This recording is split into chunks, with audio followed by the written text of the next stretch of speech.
Movie start होती है तो ईयर 1974 में वेस्ट वर्जीनिया का एक सैनिटोरियम दिखाया जाता है और ये सैनिटोरियम बेसिकली डी फार्म लोगों के लिए बनाया गया था। और जो डी फार्म लोग यहाँ पर रहते थे असल में वो इनब्रीडिंग और बर्थ डिफेक्ट की वजह से डी फार्म बने थे। तब वहाँ के incharge doctor Brandon doctor Ann को वहाँ के पेशेंट्स के बारे में बता रहे थे और इसी दौरान एक पेशेंट डॉक्टर एन को पीछे से पकड़ लेता है और उनके बालों में से एक हेयर पिन निकाल लेता है। फिर वो दोनों आगे बढ़ते हैं और डॉक्टर ब्रैंडन डॉक्टर एन को इलीगल ब्रदर्स के लॉकअप में लेकर जाते हैं और वो तीनों ब्रदर्स कोई और नहीं बल्कि थ्री फिंगर, सॉटूथ और वन आई थे। डॉक्टर ब्रैंडन बताते हैं कि ये तीनों भाई मिसेस हिल्लिगर को एक जंगल में मिले थे और यही वजह है कि इन्हें हिल्लिगर ब्रदर्स कहा जाता है। और जब ये ब्रदर्स मिले थे तब तक वो अपने पेरेंट्स को खा चुके थे। और यही नहीं, डॉक्टर उन्हें वहाँ के सबसे खतरनाक पेशेंट कहता है, हालांकि वो भी बच्चे थे। और उनके खतरनाक होने का प्रूफ ये है कि एक तो अपनी 2 उंगलियां ही चबा गया और वही था थ्री फिंगर। एक ने अपनी आंख निकाल कर खा ली और इसलिए वो था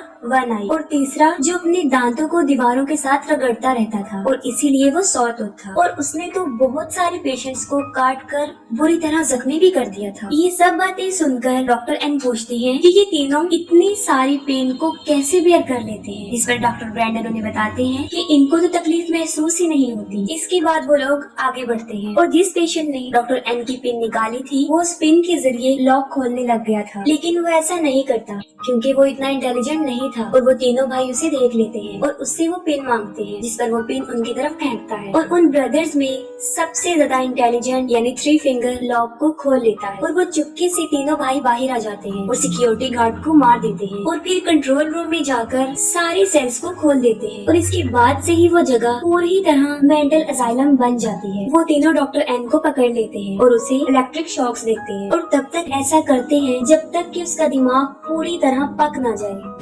इसके बाद वो डॉक्टर ब्रैंडन को भी पकड़ लेते हैं और अपनी स्मार्टनेस शो करवाते हुए उससे भी बड़ी बेरहमी से मार देते हैं। और फिर 29 इयर्स गुजर जाते हैं और 29 सालों के बाद 9 स्टूडेंट्स को दिखाया जाता है। उस वक्त वो सब स्नो को बहुत इंजॉय कर रहे होते हैं। उन्होंने अपने एक फ्रेंड कैबिन में जाना था लेकिन वो रास्ता भूल जाते हैं और एक बहुत खतरनाक तूफान में बुरी तरह फंस जाते हैं। और इसी दौरान वहाँ पर मौजूद उन्हें एक बिल्डिंग नजर आती है। वो सब लोग उस बिल्डिंग की तरफ बढ़ते हैं लेकिन उन्हें ये अंदाजा बिल्कुल नहीं होता कि वहाँ पर जाने की उन्हें कितनी भारी कीमत अदा करनी पड़ी। और वो बिल्डिंग वो भी सैनिटोरियम था जहाँ पर वो तीनों भाई रहा करते थे। जैसे ही वो लोग अंदर जाते हैं उन्हें पता चल जाता है कि ये एक हॉस्पिटल था और वो आग जलाकर आराम से वहाँ पर बैठ जाते। लेकिन वो आराम से बैठने वाले लोग बिल्कुल भी नहीं थे क्योंकि ये उनकी नेचर में शामिल था कि किसी सुनसान जगह पर जाकर उस जगह की अच्छे से तलाशी ली जाए। और वो पूरी जगह की अच्छे से तलाशी लेते हैं और इंचार्ज ऑफिस में उन्हें वाइन मिल जाती है और वहीं पर उन्हें वहाँ के पेशेंट्स की फाइल भी मिल जाती है, जिसे देखकर उन्हें पता चल जाता है कि यहाँ पर डी फार्म लोगों को रखा जाता था। फिर हम देखते हैं कि वो तीनों भाई किसी को लेकर उस सैनिटोरियम में पहुँच जाते हैं। उन स्टूडेंट्स में से 3 नाइट स्पेंड करने के लिए बेड्स को चेक करने के लिए जाते हैं और वहाँ पर उन्हें कुछ नजर आता है। उन तीनों में से लड़का विंसन चेक करने के लिए अंदर जाता है और अंदर जाते ही उसके शाउट करने की आवाजें आती है, जिस पर बाहर खड़ी वो लड़कियाँ जैना और कैनी डर जाती हैं। लेकिन किसी तरह वो हिम्मत करके विंसन को ढूंढने जाती हैं। विंसन उनके साथ एक घटिया सा मजाक कर रहा होता है और उन्हें डरा देता है, जिसकी वजह से वो दोनों उससे नाराज होकर वहाँ से चली जाती हैं। और तभी वन आई उनका पीछा कर रहा होता है। उन सब से माफी मांगने के लिए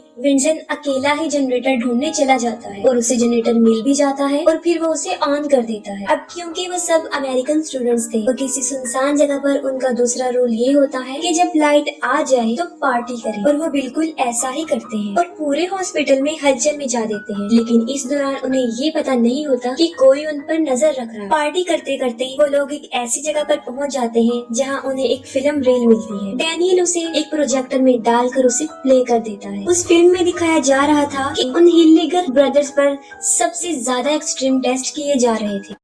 वो फिल्म देखकर लॉरेन कहती है कि उसका भाई उसे इनके बारे में बड़ी खौफनाक कहानियां बताता था। वो बताती है कि वो लोग बड़े खतरनाक थे और लोगों को मारकर खा जाते थे, लेकिन किसी को भी उसकी बातों पर बिलीव नहीं आता और सब सोने चले जाते हैं। रात को सब लोग अपने अपने रूम्स में सो जाते हैं, लेकिन विल्सन को नींद नहीं आती और वो टहलना शुरू कर देता है। वो देखता है कि सामने कोई खड़ा हुआ था और वो उसका वही फ्रेंड बॉटर था जिसके कैबिन में उन्होंने जाना था। जब वो उसके पास जाता है तो वो देखता है कि वो मर चुका है और उसे कुछ सोचने समझने की मोहलत दिए बगैर सॉटूथ उसके सर में एक आयरन रॉड घुसाकर उसे मार देता है। जब सुबह हो जाती है तब भी तूफान रुका नहीं था और वो अभी तक वहीं पर होते हैं। वहाँ पर विंसन मिसिंग होने की वजह से जेना सबसे उसके बारे में पूछती है, लेकिन किसी ने भी उसको नहीं देखा था और इसके साथ साथ उन लोगों का सारा सामान भी गायब था। इस पर वो सोचते हैं कि शायद इस बार भी विंसन उनके साथ कोई मजाक कर रहा है और सब लोग उसे ढूंढना शुरू कर देते हैं। उनमें 4 स्टूडेंट्स बेसमेंट में जाते हैं और वहाँ पर उन्हें अजीबोगरीब किस्म का केज मिलता है जिसमें बहुत सारे औजार रखे होते हैं और जब वो आगे बढ़ते हैं तो उन्हें सारे सेल्स मिल जाते हैं जिनमें पेशेंट को रखा जाता था। और जब वो आगे बढ़ती हैं तो वो देखती हैं कि वहाँ पर बहुत सारा खून लगा हुआ है जिससे वो और ज्यादा परेशान हो जाते हैं। बेसमेंट में वो सब मुख्तलिफ डायरेक्शन में चले जाते हैं और तब जेना किचन में चली जाती है जहाँ पर वो देखती है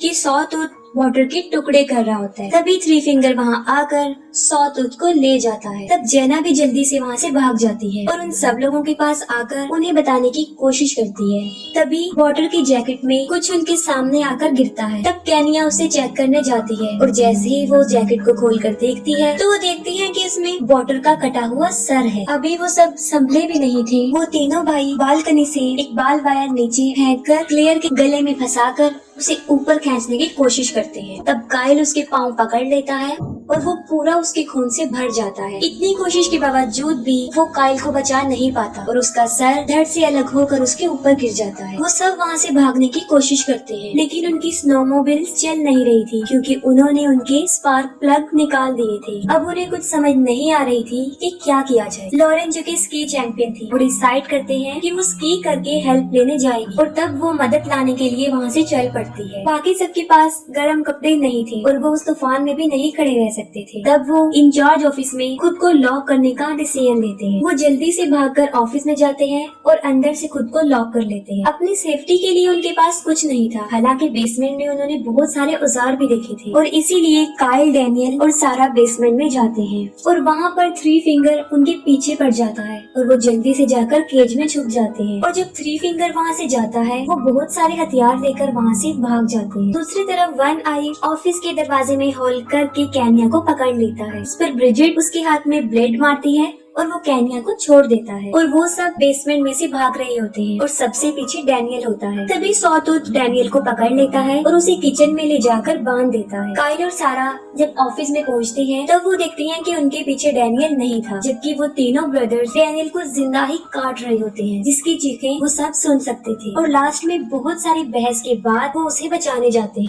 तब काइल देखता है कि वो तीनों उसकी मसल्स को काटकर तेल में फ्राई कर कर खा रहे थे और डैनियल उस टॉर्चर से बच नहीं पाता और उसे मरा हुआ देखकर वो सब डिसाइड करते हैं कि वो उन तीनों को अपने ट्रैप में फंसाएंगे। ये सोचते हुए वो उन लोगों पर अटैक कर देते हैं और उन्हें एक सेल में बंद कर देते हैं। तब काइल उन्हें जलाकर मारने का फैसला करता है लेकिन केनिया उसे ऐसा करने से रोक देती है। वो इसलिए मना करती है क्योंकि शायद उसकी इंसानियत जाग गई थी और वो उन्हें मासूम समझ रही थी। वो काइल को उन पर पहरा देने के लिए वहाँ पर रुकने को बोलते हैं और खुद जाकर सो जाते हैं। और यहाँ बदकिस्मती से वो उसी सेल में लॉक थे जहाँ पर वो 29 साल तक लॉक रहे। और सबसे बड़ी बात ये कि जिस पिन से उन्होंने वो लॉक खोला था अभी भी वो पिन वहीं पर ही पड़ी थी। और जब काइल सो जाता है तब 3 फिंगर अपनी स्मार्टनेस दिखाता है और लॉक को खोल लेता है और बाहर आते ही सॉटूथ काइल को पकड़ लेता है। और जब केनिया काइल को चेक करने आती है तब खुद ब खुद जनरेटर बंद हो जाता है और हर तरफ अंधेरा हो जाता है। और वहाँ पर वो देखती है कि ना तो वहाँ पर काइल है और ना वो तीनों सेल में है। वो वापस आकर सबको बताती है और तभी वहाँ पर कोई दरवाजे पर आ जाता है जिसका फेस कवर होता है और वो सब समझते हैं कि शायद ये 3 फिंगर है जिसको वो बड़ी बेरहमी से मारते हैं और वो जान से मर जाता है। फिर वो उसका फेस देखने के बारे में सोचते हैं। तब वो देखते हैं कि वो 3 फिंगर नहीं था बल्कि वो काइल था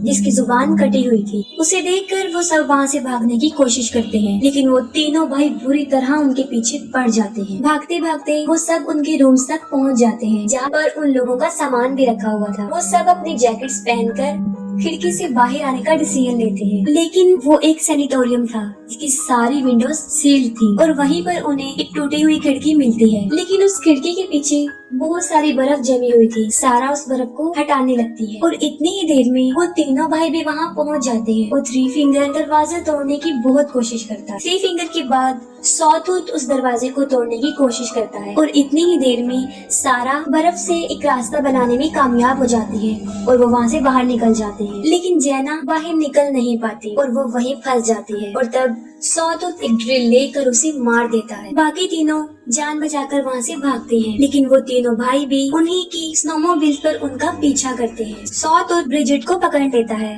जिस पर वो चाकू से उस पर हमला करती है और वो उसे छोड़ देता है। दूसरी तरफ हमें लॉरेन दिखाई जाती है, जो बर्फ जमने की वजह से मर चुकी होती है। और यहाँ पर सबसे अफसोसनाक बात ये है कि मेन रोड उसके सामने ही था, जो तूफान की वजह से उसे नजर नहीं आया और वो हिम्मत हार कर वहीं बैठी रही और मर गई। अब सिर्फ केनिया और सारा ही बचते हैं और केनिया अपनी जान बचाकर भाग रही होती है और वन आई उसके पीछे पड़ा होता है। अभी वो केनिया को पकड़ने ही वाला होता है कि सारा उसे मारकर नीचे गिरा देती है और वो अपनी स्नोमोबिल्स लेकर वहाँ से चली जाती है। वो दोनों बहुत खुश होती है क्योंकि ये सब उन्होंने अपने प्लान के अकॉर्डिंग किया होता है। वो इतनी खुश होती है कि वहाँ पर लगी हुई वायर्स उन्हें नजर नहीं आती और उन दोनों का सर धड़ से अलग हो जाता है। तभी थ्री फिंगर वहाँ आता है और उनके सर उठाकर ले जाता है और उनकी बॉडी वहीं पर ही पड़ी रहती है और इसके साथ ही ये मूवी एंड हो जाती है।